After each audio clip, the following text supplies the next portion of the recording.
Selamat datang kembali. Kali ini kita lanjut lagi nih, nelusurin panduan tesis yang kemarin. Fokusnya sekarang ke bagian yang, krusial banget. Gimana caranya nemuin masalah penelitian yang pas, terus gimana meraciknya jadi judul tesis yang kuat. Terutama buat teman-teman di teknik informatika atau ilmu komputer ya. Oke, mari kita bedah bareng-bareng intisari panduan ini. Nah, langsung aja nih ya. Panduan ini kan bilang, salah satu kebingungan paling awal itu soal bedain masalah kehidupan sama masalah penelitian. Saya sering dengar banget ini, mahasiswa punya ide keren gitu, tapi ternyata belum tentu jadi riset akademis. Dari panduan ini apa sih kunci bedainnya? Ya, ini penting banget. Jadi gini, kuncinya itu di fokusnya. Masalah kehidupan itu kan isu praktis ya. Ada problem di industri, tantangan di masyarakat, itu bisa jadi inspirasi. Oke, tapi tesis Anda itu fokusnya harus ke masalah penelitian. Artinya, ada celah, ada kekurangan di existing knowledge. Entah itu di metode, teori, atau algoritma yang udah ada. Panduan ini kasih contoh bagus, kayak K-means. Itu kan kelemahannya, inisialisasi sentroidnya acak, terus sensitif sama outlier. Atau neural network yang sering dibilang black box, susah dijelasin, terus butuh data banyak banget. Nah, itu masalah penelitian. Jadi motivasinya boleh dari dunia nyata, tapi kontribusi akademisnya itu di perbaikan metodenya. Gitu. Oke, jadi bukan sekedar wah ada masalah X nih, tapi lebih ke gimana cara kita nyelesain masalah X ini bisa lebih baik lagi. Atau ada cara baru nggak ya? Paham. Terus gimana? Panduan ini nyaranin cara praktis buat nemuin celah itu, biar lebih sistematis gitu. Nah, strateginya itu analisis state of the art yang mendalam ya. Artinya, Anda perlu beneran nyelam ke literatur terbaru. Paper-paper 3-5 tahun terakhir lah di topik spesifik Anda. Identifikasi dulu metode atau algoritma yang paling canggih saat ini apa. Terus dibongkar, gimana performanya? Apa aja keterbatasannya, limitationnya, yang diakui sama penulisnya? Terus saran buat future work dari mereka itu apa? Nah, dari situ, coba cari polanya.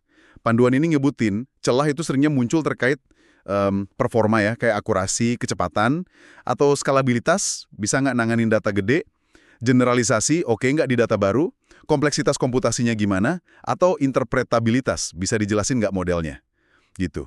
Wah, analisis mendalam ya, bukan sekedar ngumpulin paper terus diringkas. Oke, nah setelah celah potensialnya ketemu nih, gimana panduan ini bantu kita ngerumusin kontribusi penelitian kita? Kayaknya ini jualan utama tesisnya kan? Betul. Ini penting banget buat nunjukin kebaruan riset Anda. Panduan ini ngasih semacam kerangka, ada 4 kategori utama kontribusi. Ini bisa bantu fokusin riset. Pertama, kontribusi algoritma atau metode. Ini bisa macam-macam, misalnya bikin pendekatan hybrid, gabungin 2 metode, atau optimasi parameter yang lebih pinter, modifikasi arsitektur model, atau malah nemuin algoritma baru sekalian. Kedua, ada kontribusi dataset. Ini juga penting loh. Misalnya, Anda bikin dataset baru buat domain yang belum ada datanya, atau bikin dataset benchmark yang lebih lengkap buat ngebandingin metode-metode. Ketiga, kontribusi performa. Ini udah jelas ya, fokusnya ningkatin metrik, akurasi lebih tinggi, proses lebih cepat, memori lebih irit. Keempat, kontribusi aplikasi. Jadi, Anda nerapin metode yang udah ada ke domain aplikasi baru, yang mungkin lebih challenging. Atau bikin implementasi nyata yang signifikan dampaknya. 4 kategori ini ngebantu banget buat mapping ya. Kadang kontribusi dataset itu kayaknya kurang populer dibanding algoritma baru. Tapi dampaknya bisa gede banget ya buat komunitas riset. Ya, bener banget. Dataset yang bagus itu bisa jadi fondasi buat banyak riset lain. Sip. Nah, kalau udah tahu kontribusinya apa, gimana ngeramunya jadi judul yang oke? Judul kan kayak etalase riset kita nih. Tepat. Judul itu kesan pertama. Panduan nyaranin pakai kriteria SMART, spesifik, terukur atau measurable, bisa dicapai atau achievable, relevan, sama ada batasan waktu time bound-nya. Meskipun batasan waktu ini lebih ke perencanaan ya. Tapi intinya, judul yang baik itu ringkas tapi padat informasi. Langsung nunjukin intinya apa. Ada beberapa template yang bisa dicoba, kayak peningkatan metode X pakai teknik Y buat masalah Z, atau pendekatan hibrida XY untuk aplikasi Z. Gitu. Contoh yang kuat tuh kayak tadi, adaptive K-means clustering dengan optimasi algoritma genetika untuk penambangan aliran data dinamis. Jelas banget kan apa yang mau dikerjain? Hindari banget judul yang terlalu umum, kayak penerapan K-means untuk segmentasi pelanggan. Itu kurang greget, kurang spesifik. Oke, jadi judul smart yang langsung ngejual kontribusinya. Kerangka yang solid nih. Ngomong-ngomong soal alat bantu, panduan ini juga nyebut peran AI sebagai asisten riset. Ini lagi rame banget. Gimana panduan ini ngelihat pemanfaatan AI ini, biar kita pakainya juga bijak gitu? Nah, panduan ini ngelihat AI sebagai tool ya, alat bantu yang kuat. Tapi ingat, cuma alat bantu, bukan pengganti otak kita.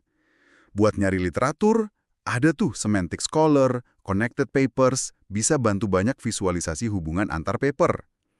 Buat bantu nulis, cek grammar, ada Grammarly, Quillbot. Bahkan ChatGPT pun bisa buat brainstorming awal, ngerapiin kalimat. Analisis data, ada GitHub Copilot yang bisa kasih saran coding. Visualisasi data, ada Gamma atau yang lain. Tapi ini penting, caveatnya gede. Selalu cek ulang fakta dari output AI. Jangan telan mentah-mentah. Hindari plagiarisme total, ya. AI cuma bantu ngerangkai, idenya tetap harus dari kita. Evaluasi kritis setiap saran AI, jaga orisinalitas. Bener banget, AI itu asisten yang kuat, tapi kita tetap jadi nahkodanya ya, perlu verifikasi kritis. Menarik. Terakhir nih, tadi sekilas disebut soal roadmap sama tips jangka panjang. Panduan ini ngebungkus proses S2 ini gimana? Iya, panduan ini juga ngasih contoh roadmap S2 buat 2 tahun. Lengkap dengan target per 3 bulannya. Mulai dari finalisasi topik sampai siap maju sidang. Ini negasiin kalau riset itu maraton, bukan lari sprint.